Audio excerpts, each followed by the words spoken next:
გამარჯობა. დღეს ვისაუბრებთ ფორმალურ თეორიებზე, კერძოდ არითმეტიკის თეორიაზე, რომელიც იქნება ფორმალურ ენაში ფორმულირებული. გვექნება განსაზღვრული რამდენიმე აქსიომები, რომელსაც პიანოს აქსიომები ჰქვია და ჩვენი დედუქციის თეორიის დახმარებით, ამ გამომდინარეობის წესების დახმარებით, რომელიც პირველი რიგის პრედიკატული ლოგიკის გამომდინარეობებია, იქიდან შევძლებთ დავამტკიცოთ ზოგადი არითმეტიკული მტკიცებები. აა, აა, ფორმალურ თეორიის ფორმულირებისთვის გვჭირდება ჩვენ აქსიომები, ამაზე ცოტა მოგვიანებით ვისაუბრებ. პიანო არითმეტიკა თეორიას, რომელსაც დღევანდელ ლექციაზე დროს დავუთმობთ, ამ 6 აქსიომისგან შედგება. უფრო მოგვიანებით გავყვებით ამ აქსიომებს მეტი დეტალით და გვექნება სტანდარტული წესები, გამომდინარეობის წესები, რომელიც ჩვენი ლოგიკის კუთვნილებაა, ხო? მაგალითად, modus ponensi, ეგზისტენციურის ელიმინაცია, უნივერსალური კვანტური შემოტანა და ასე შემდეგ. და ამ წესებთან ერთად გვექნება ერთი ახალი გამომდინარეობის წესი, რომელსაც ქვია მათემატიკური ინდუქცია. მათემატიკური ინდუქციას არ აქვს საერთო ემპირიული ინდუქციასთან, როდესაც შეგვიძლია გამომდინარეობები გავაკეთოთ დაკვირვებიდან იმაზე, თუ რაც ჯერ დაკვირვებული არ არის, ხო? ან ზოგადი პრინციპებზე გავაკეთოთ გამომდინარეობა კონკრეტული შემთხვევებისგან, ან ასე შემდეგ. ამასთან არაფერი საერთო არ აქვს. მათემატიკურ ინდუქციაში იგულისხმება შემდეგი სქემა, რომელიც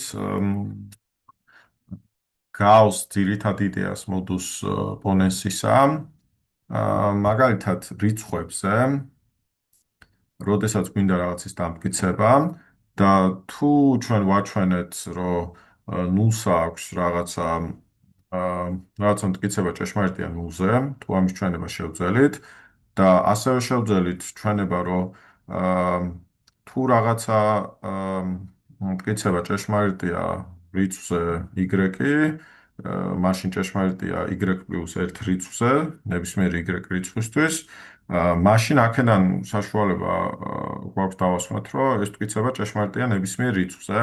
ეს ცოტა აბსტრაქტულად შეიძლება ჟღერდეს, მაგრამ აზრი არის შემდეგი. მაგალითად, ეს შემდეგი მტკიცება პირველი, რომ რაღაცა მტკიცება ჭეშმარიტია ნულიანზე, ან ნულს შეიცავს და კიდე რაღაცა ცვლადებს, ხო, ეს ის არის, მარჯვენა ის არის ნიშნავს, რომ რამდენიმე ცვლადი შეიძლება იყოს, ხო, x1, x2 და შემოკლებით აღვნიშნავთ ესე. ანუ ნულზე თუ დავამტკიცეთ ეს მტკიცება და ასევე თუ დავამტკიცეთ, რომ ნებისმიერი y-ისთვის თუ y-ს აქვს, თუ y-ზე ჭეშმარიტია ეს მტკიცება, მაშინ y + 1-ზე ჭეშმარიტია ეს მტკიცება, მაშინ დაგვიმტკიცებია, რომ ყველა რიცხვზე ჭეშმარიტია ეს მტკიცება. აზრი არის ეს, ესე იგი ინდუქციით ანუ რატო ვთქვი, რომ modus ponens გავს, რომ ამას დაუბრუნდები, ხო? ანუ თუ გვაქვს რაღაცა მტკიცება phi და თუ გვაქვს რომ phi-დან გამომდინარეობს psi, მაშინ შეგვიძლია გამოვიყვანოთ psi. აქ გვაქვს უფრო განზოგადებული ვერსია ამისი, რომელიც საშუალებას გვაძლევს ყველა რიცხვზე რაღაცა დავამტკიცოთ, ხო? მაგალითად, თუ ნულზე არის ჭეშმარიტი ეს phi მტკიცება და თუ ნებისმიერ y-ის შემთხვევაში, თუ y-ზეა ჭეშმარიტი, მაშინ y + 1-ზე, მაშინ ყველა რიცხვზე ჭეშმარიტია, იმიტომ რომ ნულზე ჭეშმარიტია, ხო, ნულის შემდგომ რიცხვზე 1-ზე ჭეშმარიტია, შესაბამისად 2-ზე ჭეშმარიტია და ასე შემდეგ, ხო, ამ ნახტომის საშუალებას გვაძლევს ამ ორი მტკიცებიდან ყველაზე რაღაცა რო ვაჩვენოთ. და რიცხვებზე ეს ინდუქციის პრინციპი არის საკმაოდ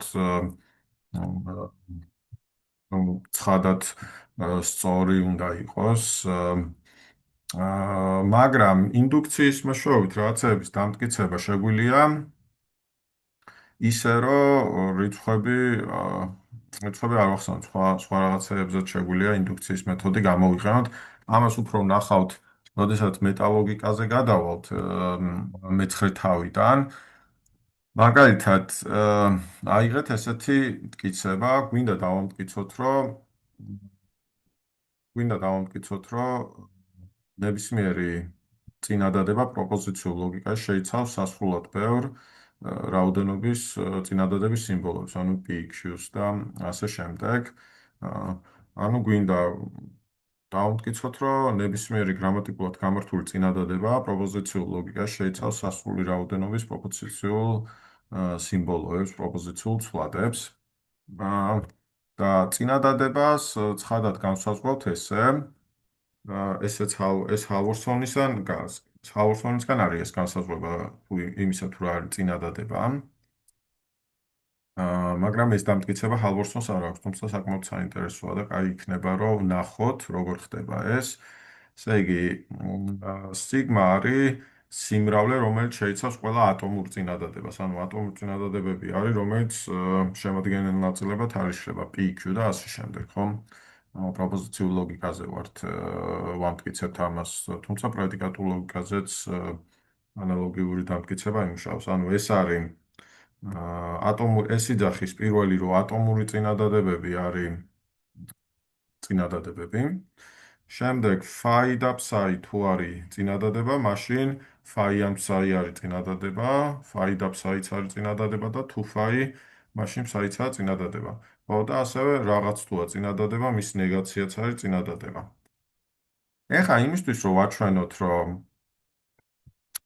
აა ნებისმიერი კარგად შედგენილი გრამატიკული წინადადება ჩვენს ენაში იქნება სასრული რაოდენობის სიმბოლოს შემცველი, გამოვიყენებთ ინდუქციურ მეთოდს დამტკიცების, მათემატიკური ინდუქციის მეთოდს. აა ესე იგი, ინდუქციური დამტკიცება იყოფა ორ ნაწილად. ერთი არის საბაზისო საფეხურს ვეძახით. აა საბაზისო საფეხური რიცხვებზე იქნება, რომ 0-ზე ჭეშმარიტია რაღაცა მტკიცება. ხოლო აქ გვექნება საბაზისო საფეხურში ატომური წინადადებები. ხო, და ატომურ წინადადებებს ტრივიალურად აქვს სასრული რაოდენობის წინადადებებისგან შედგება, სახელობრივ 1-ისგან. აა, და ინდუქციური საფეხური შემდეგ იყოფა ორ ნაწილად. ჯერ გვაქვს ინდუქციური ჰიპოთეზა. ინდუქციური ჰიპოთეზას დროს ვუშვებთ, რომ რაღაცა ამ შემთხვევაში phi-ს და psi-ს აქვს სასრული რაოდენობის წინადადებებს, შეიცავს ეს წინადადებები. აა აა, და ინდუქციური ჰიპოთეზიდან გვინდა გამოვიყვანოთ შემდეგ, რომ თუ phi-ს და psi შედგება სასრული რაოდენობის წინადადებისგან, მაშინ მათგან შედგენილი ნებისმიერ წინადადება სასრული რაოდენობის წინადადებისგან იქნება შედგენილი. ხო? ანუ ეს ტრივიალურად სწორია 4-ვე ამ პირობაზე, ამ ნეგაცია წინადადების იგივე რაოდენობის წინადადება შეიცავს. წინადადების სიმბოლო შეიცავს. დისფუნქციას, რაც შეეხება და დანარჩენებს, phi თუ შეიცავს m რაოდენობას, ხო, ეს ინდუქციური ჰიპოთეზით ვიცით, რომ სასრული უნდა იყოს და უშვებთ, რომ სასრული იყოს და ეს თუ შეიცავს n-ს, დისფუნქცია იქნება n + n რაოდენობის წინადადების სიმბოლოებისგან შემდგარი.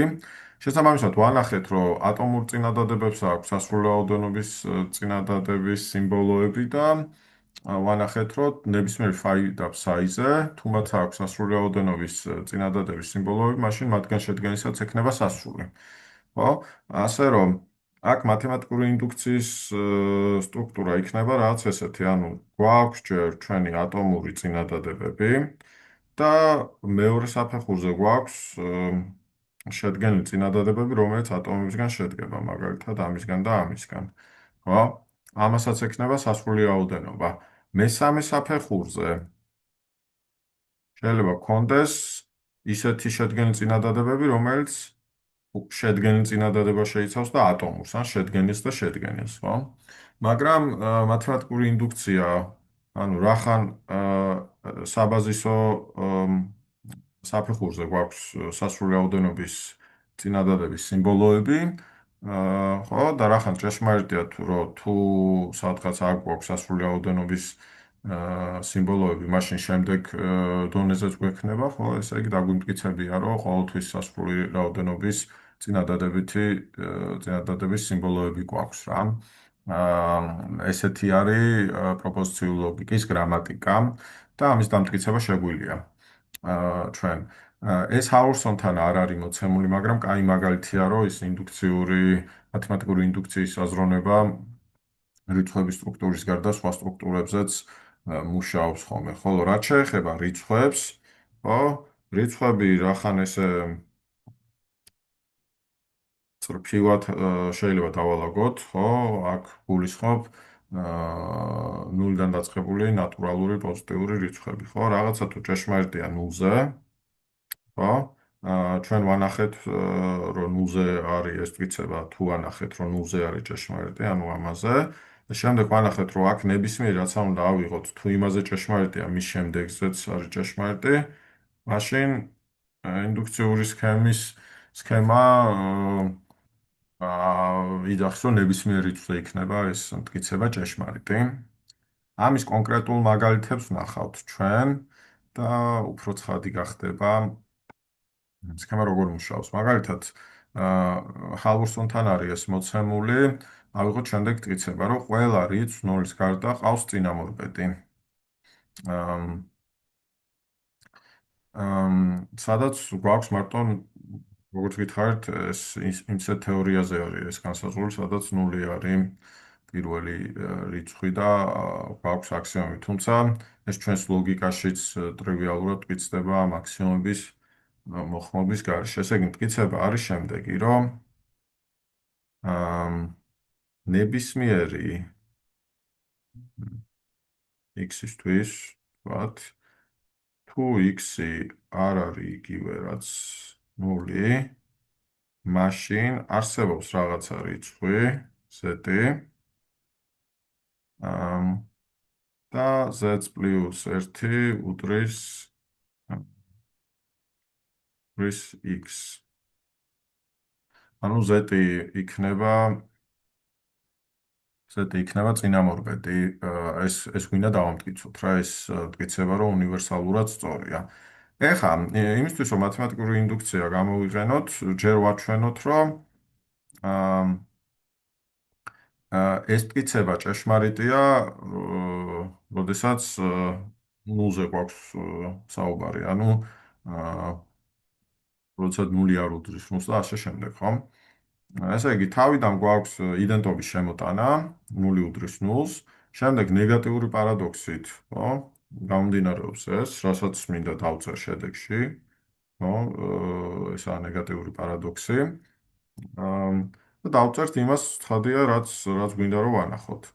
ხო, აქ კვანტიფიკაცია აქ x-ია, y-ის მაგივრად, თუმცა ცხადია ერთი და იგივე იქნება ეს. ასე რომ პირველი შემთხვევა ვაჩვენე, რომ ნულზე მუშაობს ეს ფორმულა. ამას ქვია საბაზისო საფეხური, ანუ ესაა ჩვენი f0. შემდეგ უშვებთ ინდუქციურ ჰიპოთეზას, ამ შემთხვევაში არ გვჭირდება, იმიტომ რომ ინდუქციური ჰიპოთეზის გარშეც გამომდინარეობს და ნახოთ როგორ. ესე იგი, ეს არის იდენტობის შემოტანა. შემდეგ გვაქვს ეგზისტენციური შემოტანა, სადაც პირველას ამოვაგდებთ, ხო?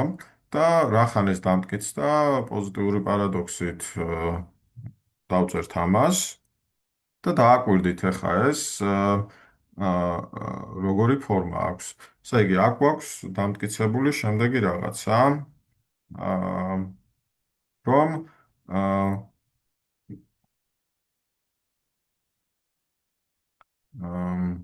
ანუ 0-ზე ხო არ არის ეს ჭეშმარიტი და ასევე არის ჭეშმარიტი x პლუს 1-ზე, ხო?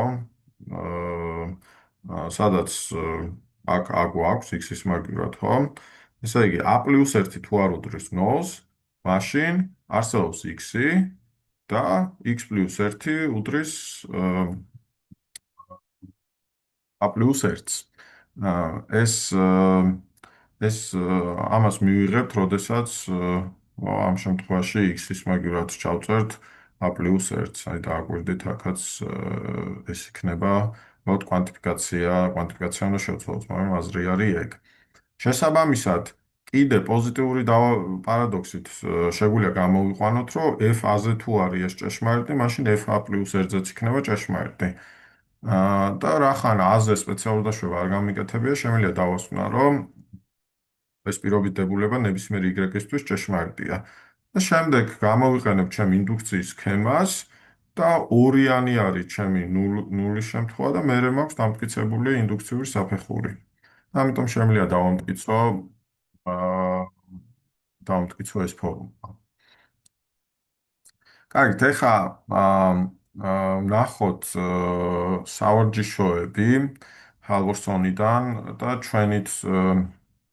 ჩვენით ნახოთ დამტკიცებები ინდუქციური სქემით ზუსტად როგორ მუშაობს. პირველი არის ასოციაციურობა მიმატების, ანუ ნებისმიერი x, y და z-ისთვის x პლუს y, x პლუს ფრჩხილებში y პლუს z უდრის x პლუს y პლუს z. ამის დამტკიცება გვინდა. როგორ ვაკეთებთ ახლა ამას? ჯერ გვინდა დავამტკიცოთ, რომ Z-ზე გავაკეთებთ, ესე იგი ინდუქციას. Z-ზე გავაკეთებთ ინდუქციას, რაც ნიშნავს, რომ ჯერ უნდა დავამტკიცოთ, რომ 0-ზე არის ჭეშმარიტი, სადაც ეს იგივეა, რაც უნივერსალურ კვანტიფიკაციას აქ აღარ გავაკეთებ და ცარიელი ცვლადებით, დაუბრუნებელი ცვლადებით შეგვიძლია გამოვიყენოთ ინდუქციური სქემა, ამათზეც არის განსაზღვრული, სადაც ესე იგი ის იგივეა, რაც x პლუს y პლუს 0 უდრის x პლუს y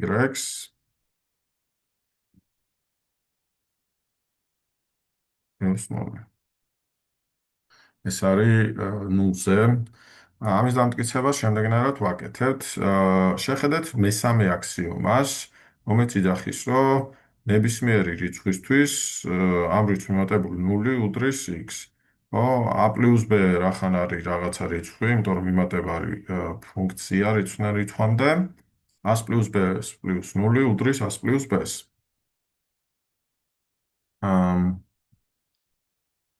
შემდეგ ჩვენ ვიცით უკვე მესამე აქსიომიდანაც ასევე რომ b-ს პლუს 0 უდრის b-ს. შესაბამისად, b-ს მაგივრად შეგვიძლია ჩავანაცვლოთ b-ს პლუს 0 და მივიღებთ, რომ a პლუს b-ს პლუს 0 უდრის a პლუს b-ს პლუს 0. ზუსტად ის რისი დამტკიცებაც გვინდოდა ერთადერთი რახან ტოლობა დამტკიცებული გვაქვს რომ არის სიმეტრიული ამის ფორმა აქვს ხო რომ x პლუს y პლუს 0 იგივეა რაც x ანუ a-ს მეტებული b-ს პლუს 0 შესაბამისად დავამტკიცეთ როდესაც ეს მტკიცება სწორია 0-ზე ანუ 0 როდესაც გვაქვს z-ის მაგივრად ეს მტკიცება ჭეშმარიტია. ეხლა შემდეგ უნდა დავუშვათ ინდუქციური ჰიპოთეზა. ინდუქციური ჰიპოთეზა იქნება, რომ რაღაცა c რიცხვზე არის სწორი ეს, ხო? ესე იგი a პლუს b პლუს c უდრის a პლუს b პლუს c. ესაა ჩვენი დაშვება. და აქედან გვინდა გამოვიყვანოთ შემდეგი რაღაცა, რომ a პლუს b პლუს c პლუს 1 უდრის a პლუს b პლუს c პლუს 1. ამის გამოყვანა გვჭირდება. ესე იგი, დამტკიცება მუშაობს შემდეგნაირად. მოდი, თლიანს ვანახებ ბარემ და გავყვები. ესე იგი, იდენტობის შემოტანით გვაქვს ეს. იდენტობას შემოტანა ისე გავაკეთეთ, რომ რის დამტკიცებაც გვინდა მარცხენა მხარეზე იმაზე არის იდენტობის შემოტანა გაკეთებული. და სტრატეგია არის შემდეგი, რომ ეს გადავაქციოთ მერე ამათ. ანუ ვაჩვენოთ, რომ ეს იგივეა რაც ეს. ეხა პეანოს მეოთხე აქსიომა გვეუბნება, რომ ასოციაციურობა მუშაობს, ოდესაც ერთიანი გვაქვს. შესაბამისად, ეს ფაქტი შეგვიძლია გამოვიყენოთ აქ.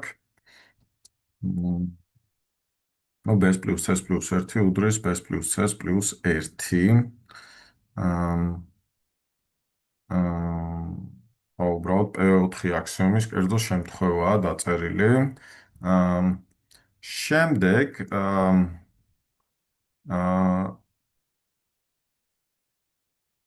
რახან B plus C plus 1 იგივე რაც B plus C plus 1, აქ შეგვიძლია ჩანაცვლება გავაკეთოთ. აა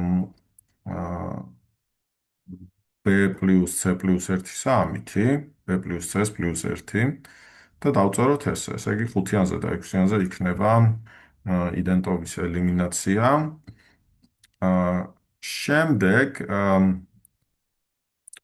P4-ზე, P4-ში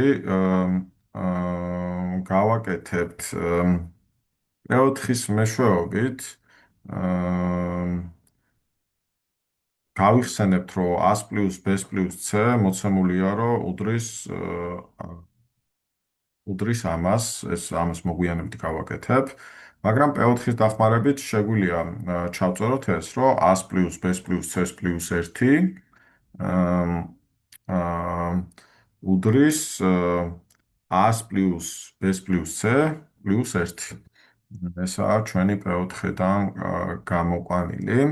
ეხლა გავიხსენოთ ჩვენი ინდუქციური ჰიპოთეზა და მივიღებთ მე-9 საფეხურს, რომელიც უკვე 4-იანზე იქნება დამოკიდებული. შეხედეთ. რახან A plus B plus C იგივეა რაც ეს, შესაბამისად მივიღებთ ამას აქ. კარგით, ეხლა მე-10 საფეხური. მე-10 საფეხურში გამოვიყენებთ ისევ P4-ს და გამოვიყენებთ P4-ს ამაზე, აქ რაც წერია. და P4-ს გამოვიყენებთ ისე, რომ X-ი რაც წერია P4-ში, აქ ეს იქნება იგივე რაც A plus B. შესაბამისად, გვექნება ესეთი რაღაცა, რომ A plus B plus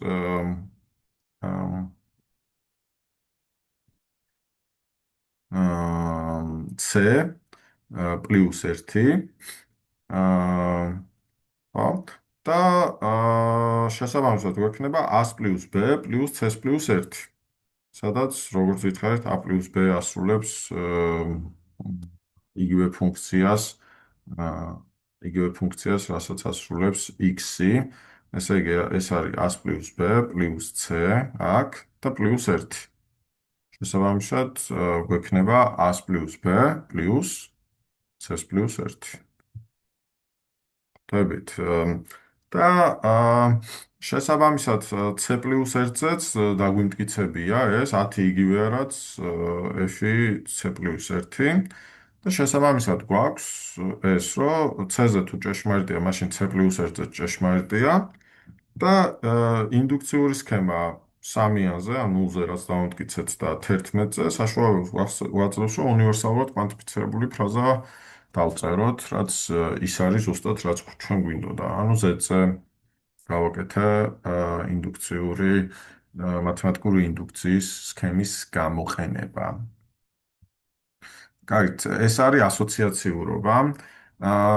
როგორც ნახავთ, როდესაც ასოციაციურობა გვაქვს დამტკიცებული და ასევე დამტკიცებული გვაქვს კომუტაციურობა, რომელიც შემდეგი სავარჯიშოა. შემდეგ სხვა დამტკიცებების გაკეთება უფრო ადვილია, როგორც ნახავთ რა ლექციის ბოლოს. ესე იგი, კომუტაციურობა რო დავამტკიცოთ, რამდენიმე დაშვება გვჭირდება, რის დამტკიცებაც საკმაოდ ადვილია, მაგრამ აღარ დავამტკიცებთ აქ საშინაო დავალებად შეგიძლიათ საშინაო დავალების სახით შეგიძლიათ დავამტკიცოთ, იმიტომ რომ ბევრად ადვილი დასამტკიცებელია, ვიდრე წინა რაც ვქენით. პირველი დაშვება არის, რომ x პლუს 0 იგივეა რაც 0 პლუს 6. ესო დავამტკიცოთ, აქაც მათემატიკური ინდუქცია გვჭირდება. შენ ანახეთ, რომ 0-ზე მუშაობს ეს ფორმულა, მერე დაუშვით, რომ a-ზე მუშაობს და აჩვენეთ, რომ 100 პლუს 1-ზეც მუშაობს რა. იგივეა ესეც. x პლუს 1 რო უდრის 1 პლუს 6, აქაც მათემატიკური ინდუქცია დაგჭირდებათ. და მათემატიკური ინდუქცია დაგჭირდებათ აქაც და ამის გამოყენება. ესე იგი, ორი მათემატიკური ინდუქცია უნდა გავაკეთოთ ცალ-ცალკე იმისთვის, რომ ეს და ეს დავამტკიცოთ და შემდეგ კიდე ერთი მათემატიკური ინდუქციით დავამტკიცებთ, რომ კომუტაციური არის მიმატება. ეს უკვე საკმაოდ ადვილია ამ დაშვებებით, თუმცა მაინც რამდენიმე საფეხური არის და ეს არის დამტკიცება. ხა გიხსნით აქ რა წერია.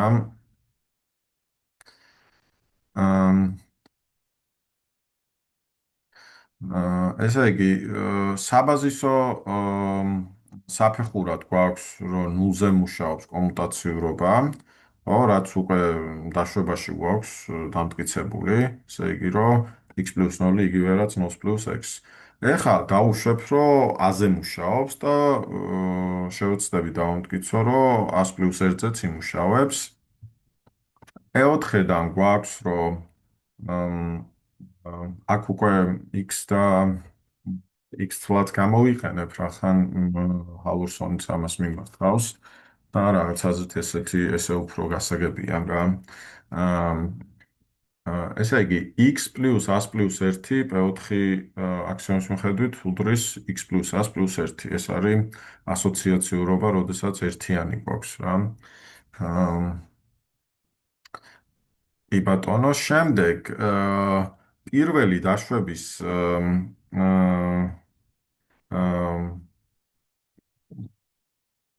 შემდეგ ერთ-ერთი დაშვების გამოყენებით გვაქვს შემდეგი, რომ x პლუს 100 პლუს 1 იგივეა რაც 100 პლუს x პლუს 1. ეს არის x პლუს r უდრის 100 პლუს 100 პლუს x. ესაა ჩვენი ინდუქციური ჰიპოთეზა, ესე იგი ერთიანზე იქნება დამოკიდებული. შემდეგ ასოციაციურობით გვაქვს ეს ასოციაციურობას გულისხმობთ აქ საკმაოდ გასაგებია ეს საფეხური. შემდეგ გვაქვს, რომ 100 პლუს x პლუს 1 იგივეა რაც 100 პლუს 1 პლუს x. ესაა ჩვენი მეორე დაშვება. დაშვება 2. და ისევ ასოციაციურობით გვაქვს, რომ 100 პლუს x პლუს 1 უდრის 100 პლუს 1 პლუს x. ხო? ესეც გასაგებია. ეხა ჩვენ ვანახეთ, რომ ეს უდრის ამას და საბოლოო ჯამში შეგვიძლია ვაჩვენოთ, რომ ეს მერე დაყვანადია დაბლა ამასთან და ორიანზე და ექვსიანზე ვაკეთებ ტრანზიტულობას რა. იდენტობის ტრანზიტულობის ფაქტს ვიყენებ, რაც უკვე დავამტკიცეთ და შესაბამისად გვაქვს, რომ x პლუს 100 პლუს 1 იგივე რაც 100 პლუს 1 პლუს x-ი. შესაბამისად, ინდუქციური ჰიპოთეზა თუ გვაქვს დამტკიცებული 100 პლუს 1-ზეც რომ მუშაობს რა. ეს ფორმულა ჭეშმარიტია და ეს არის ჩვენი კომუტაციურობის დამტკიცება. ეხლა, როდესაც ასოციაციურობა და კომუტაციურობა გვაქვს, ბევრი დამტკიცების გაკეთება საკმაოდ ადვილია, რაც წიგნში არის მოცემული. მაგალითად, ერთ-ერთი სავარჯიშო, მესამე სავარჯიშო არის შემდეგი, რომ უნდა დავამტკიცოთ პეანოს არითმეტიკიდან, რომ 0 არ უდრის 1-ს. და აქ უკვე შემდეგ დამტკიცებებში ასოციაციურობა და კომუტაციურობა შეგვიძლია დავუშვათ და ზოგიერთი დამტკიცება გაცილებით უფრო მარტივი იქნება ამის გამო. კარგით, ახლა ამას როგორ ვაკეთებთ? ესე იგი, შეგვიძლია ჩვენ დავიწყოთ დაშვებით, რომ 0 უდრის 1-ს, ხო? და შემდეგ ვანახოთ, რომ ამ დაშვებას წინააღმდეგობამდე მივყავართ. ეხა ჩვენ რო გამოვიყენებთ აა, კომუტაციურობას, რაც დავამტკიცეთ უკვე, ჩვენ ვიცით, რომ მაგალითად 1 პლუს 0, იგივეაც 0 პლუს 1. ხო? აა, ეს არის ქათი და კომუტაციურობა. ჩვენ ასევე ვიცით, რომ 1 პლუს 0 უდრის 1-ს. სამე აქსიომიდან. შესაბამისად, ცოდნია, რომ 0 პლუს 1-იც უდრის 0-ს. ეს იქნება 2-ზე და 3-ზე იდენტობის აცია შემკლებულად. კარგით. ბოდიში ერთიანი უნდა ეწეროს აქ. ერთიანი. პლუს 0 უდრის 1-ს. კარგით. ეხლა რას ვაკეთებთ? ეხა გავიხსენოთ p1 ნებისმიერ რიცხვისთვის x პლუს 1 არ უდრის 0-ს. შესაბამისად 0 პლუს 1 არ უნდა უდრიდეს არ უნდა უდრიდეს 0-ს, ეს არის უკვე p1-დან. მაგრამ ეს არის კონტრადიქტორული. შესაბამისად, ჩვენ დაშვება უნდა იყოს არასწორი და ამოვარდება ეს. ესე იგი, 0 არ უდრის 1-ს. ეს არის 1, 4, 5 გავაერთიანოთ კონექციის შემოტანა, რომ არ გავაკეთოთ რედუქციო ad absurdum. აქ კომუტაციურობა გამოვიყენეთ და გამოვიყენოთ აქსიომები 1 და 3 კომუტაციურისთვის, ასევე დაგჭირდა 4. ესაა ჩვენი მესამე სავარჯიშო. შემდეგი სავარჯიშო საკმაოდ ადვილი დასამტკიცებელია ასევე ესენი რო გვაქვს, რაც არის რომ 1 პლუს 1 არ უდრის 1-ს. ესეც შეგიძლიათ ადვილად ანახოთ. ხოლო მეხუთე სავარჯიშოს დასამტკიცებლად აქ არ დავამტკიცებ, მაგრამ გეტყვით, რომ პიორის გამოყენებაც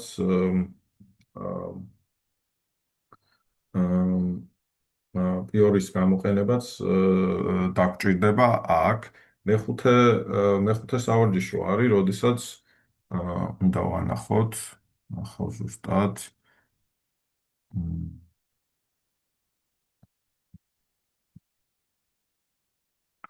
მეხუთე სავარჯიშო უნდა ვანახოთ, რომ მეხუთე სავარჯიშოში უნდა ვანახოთ, რომ ანუ პიორის განზოგადებაა რა, რომ ნებისმიერი x, y და z-ის შემთხვევაში x პლუს z თუ უდრის y პლუს z-ს, მაშინ x უდრის y-ს.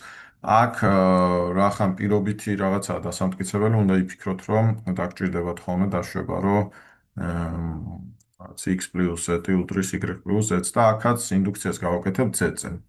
კარგით, ეს არის როგორ ვაკეთებთ, როგორ ვახდენთ დამტკიცებებს ჩვენს ფორმალურ ენაში არითმეტიკის თეორიის ფორმულირების რაღაცების დამტკიცება რო გვინდა. ესე იგი, თეორია ამ შემთხვევაში შედგება აქსიომებისგან და ყველაფერი, რაც აქსიომებისგან გამომდინარეობს. ესაა თეორიის დეფინიცია ჩვენს ფორმალურ ენაში. და აქსიომებისგან რა გამომდინარეობს, მაგას განსაზღვრავს უკვე ჩვენი გამომდინარეობის სისტემა. ხო, ის წესები, რომელიც ვისწავლეთ პრიუს ინდუქციის სქემა, რადგან რიცხვების სტრუქტურაზე აშკარად ჭეშმარიტი არის.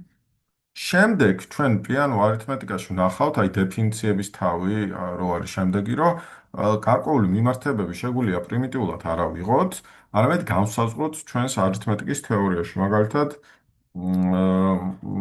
როდის არის a მეტი b-ზე, ესეთი რაღაცები და მაგალითად მეტობას რა თვისებებიც აქვს, რომ მეტობა მაგალითად არ არის რეფლექსიური მიმართება, ანუ არც ერთ რიცხვი არა თავის თავზე მეტი. ესეთი რაღაცები შეგვიძლია ვაჩვენოთ ისე რომ მეტობა არ ავიღოთ პრიმიტიულ მიმართებად. მოკლედ ნახავთ არითმეტიკის თეორიაში რისი განსაზღვრა არის შესაძლებელი, ცოტას ვნახავთ ამას და ესე ესე გავაგრძელებთ შემდეგი თავების განხილვას. კარგით, ეს არის შესავალი, მოკლე შესავალი პიანო არითმეტიკაზე და ნახეთ, როგორ უნდა დავამტკიცოთ გარკვეული ფორმულები ჩვენ დედუქციური გამომდინარეობს წესების მეშვეობით და ინდუქციური სქემის მეშვეობით. და შემდეგ ლექციაზე უკვე ვისაუბრებ სიმრავლეთა თეორიაზე, სადაც იგივენაირად გვექნება აქსიომები და შევძლოთ რაღაცების დამტკიცება სიმრავლეებზე. კარგით, მადლობა.